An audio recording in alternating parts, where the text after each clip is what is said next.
Bismillah, alhamdulillah, wa salatu wa salamu ala rasulillah, ma ba'da. Assalamu alaikum wa rahmatullahi wa barakatuh, hurmatly dostlar. Sabaqtары студенттар жин жана шайтандар аламы, өтүлүүчү маселебиз жиндерден тосулуучу, коргонуучу себептер, жолдор, куралдар. Ошол маселеде эң жакшы коргонуу тууралуу өтүп атканбыз. Бул Аллахты жаңгыздоо келмеси, ла иляха иллаллах келмесинин фазилеттери, жакшылыктары, артыкчылыктары тууралуу өтүп атканбыз. Ошол артыкчылыктардан Куранда келген артыкчылыктарды өтүп кеттик. Жана айттык, ла иляха иллаллах келмеси бул келменин жакшылыктарын санап бүтүш мүмкүн эмес. Сансыз деген сөз жакшылыктары.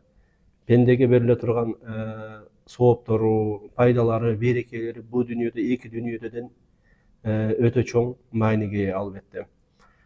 Ошол себептен бүгүн сүннөттө келген жакшылыктарды өтүп кетебиз, хадистерде келген.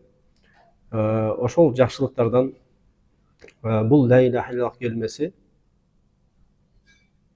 эң жакшы келмелерден болуп эсептелет жана эң көп сооп бериле турган амалдардан болуп эсептелет. Жана ошол эле убакта кулдарды азаттыкка кое бергенге барабар болот. Жана айткан кишини шайтандан тосконго себеп болот. Эки китепте келет, Сахих аль-Бухари жана Муслимде, Абу Хурайра радиаллаху анхудан келет.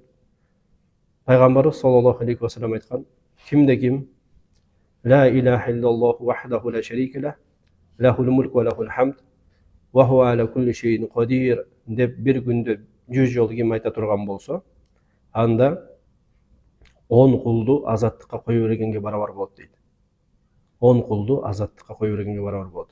Жана ага 100 жакшы иш жазылат. Анын жакшылык китебине 100 жакшы иш жасады деп жазылат. Жана 100 катасы өчүрүлөт, 100 күнөөсү өчүрүлөт. Жана ошол айтылган ошол сөзү, 100 жолу айткан сөзү шайтандан кечкиргенге чейин коргон болуп берет. Жана кыямат күнү бир дагы адам ушул киши жасаган иштен жакшы нерсе менен келбейт. Бир гана ким ушул сөздү көп айткан болсо эле ошол жакшы болуп келет. Ошон үчүн ошол кеминде бир күндө 100 жолу эгер айта турган болсо, ушул чоң жакшылыктарга жетет. Алымдар айтат, мындай жакшылык бөлөк хадистерде келген эмес дейт. Биринчиден 10 кулду кое бергенге барабар болот. Бир кулду кое бергендин фазилети өтө чоң. Себептен бөлөк хадистерде келет, кимде ким кул кое берген болсо, кыямат күнү ар бир ошо кулдун мүчөсүнө Аллах Таала анын мүчөсүн тозоктун отунан бошотот дейт. А бул жерде бир эмес 10 кул. Жана 100 жакшы иш жасады болуп жасалат. 100 жакшы иш. Кыямат күнү ушул жакшы иш менен ийгиликке жетилет.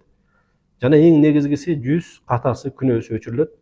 Жана бул дүйнөдө эң чоң пайдасынан шайтандын зыянынан, васвасаларынан, азгырыктарынан, зыяндарынан сакталган акыбалда жүрөт.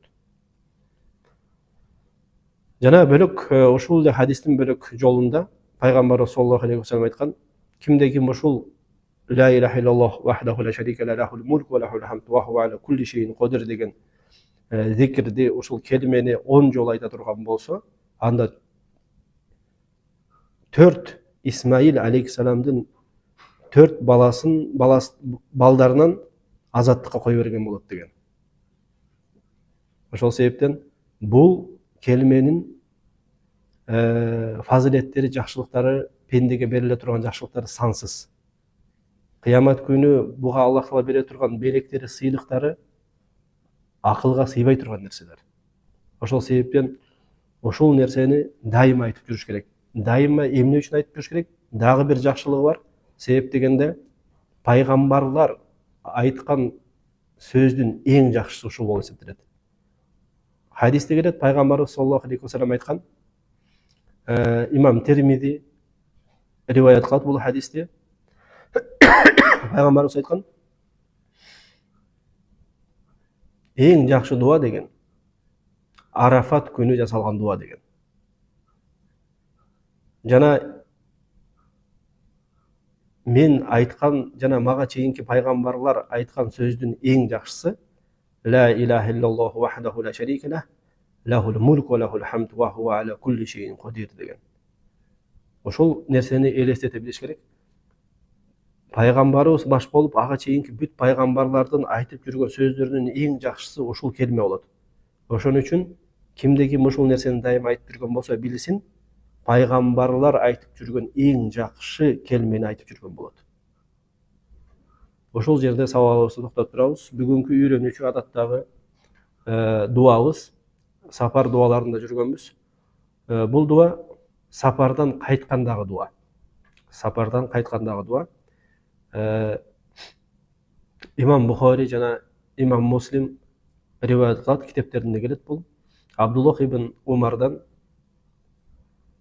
ал айтат, пайгамбар саллаллаху алейхи ва саллям эгер бир жортулдан, хачтан же умрадан, кыскасы бир сапардан эгер кайта турган болсо, мынау дуаны айтчы дейт. Аллах тааланы 3 жолу улуктатчы дейт. Аллаху акбар, Аллаху акбар, Аллаху акбар.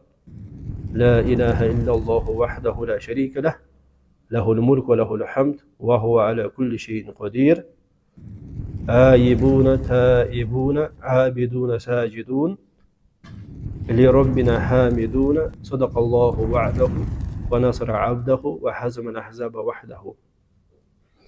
Ушул дуаны сапардан кайтканда пайгамбарыбыз дайыма айтышкан. Жанакы сабакка шайкеш жерибиз ошол келмени айтчы. Ла илаха иллаллаху вахдаху ла шарика лах лахул мулк ва лахул хамду ва хуа аля кулли шейин кадир. Ла илаха иллаллах, Аллахтан башка сыйынууга татыктуу зат жок. Кайсы сыйынуучу нерсе болсо, ал акысыз ага сыйынылат. Ал сыйынууга татыктуу эмес деген жок. Бир гана Аллах таала гана сыйынууга татыктуу зат. Лахул мулк, жана акыйкатта бүт мүлктүн баары ага гана таандык. Аны менен ал мүлктө эч ким тартыша албайт.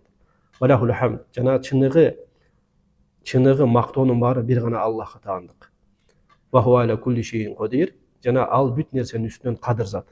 Ал бол деген нерсенин баардыгы болот, жана ал жасаган ишине сура албайт, макулуктардын баары суралат. Жана аибуна, биз кайтып келдик деген мааниде, саламатта кайтып келдик, Аллахка шүгүр кетирген акыбалда кайтып келдик. Жана күнөөлөрүбүздөн Аллахка моюн сунган акыбалда кайтып келдик. Тооба кылган акыбалда деген сөз. Аллахка ибадат кылган акыбалда, сажда кылган акыбалда, жана Роббубузду мактаган акыбалда. Аллах таала уадасын аткарган, Аллах таала уадасына чынчыл зат, жана өзүнүн пендесине жеңишти, жардамды берген зат, жана ошол тайпаларды, ыймансыз тайпаларды өзү жок кыла турган зат. Кыскасы ушул дуаларда Аллах тааланы дайыма мактап, алкыштап, ага ибадат кылуу. Себептегине дуа, бир гана дуа менен жүрөктөр жана рухтар тынчтыкка келет. Нафстар бейпилдикке келет. Жана Аллах таала кыямат күнү ушул зикирлер менен, дуалар менен пенденин таразасын оор кылат, жакшылык иш таразаларын.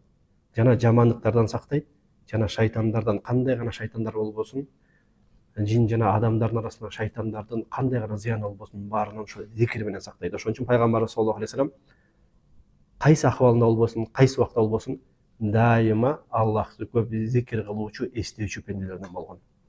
Аллах таала баарыбызды аны көп эстеген пенделерден кылсын. Тилибизден жана жүрөгүбүздөн жана амалыбыздан ошо зикирди, ибадатты кетирбесин. Жана шайтандардын ар кандай амалдарынан, айлаларынан бизди сактасын. Жана ошол сабактарыбызды ихластуу, берекелүү дайымдуу кылсын. Субханакаллахумма ва бихамдика ашхаду ан ла илаха илля анта астагфирука ва атубу илейк. Жолукканча сак саламатта болуңуздар. Ассаламу алейкум рахматуллахи ва баракатуху.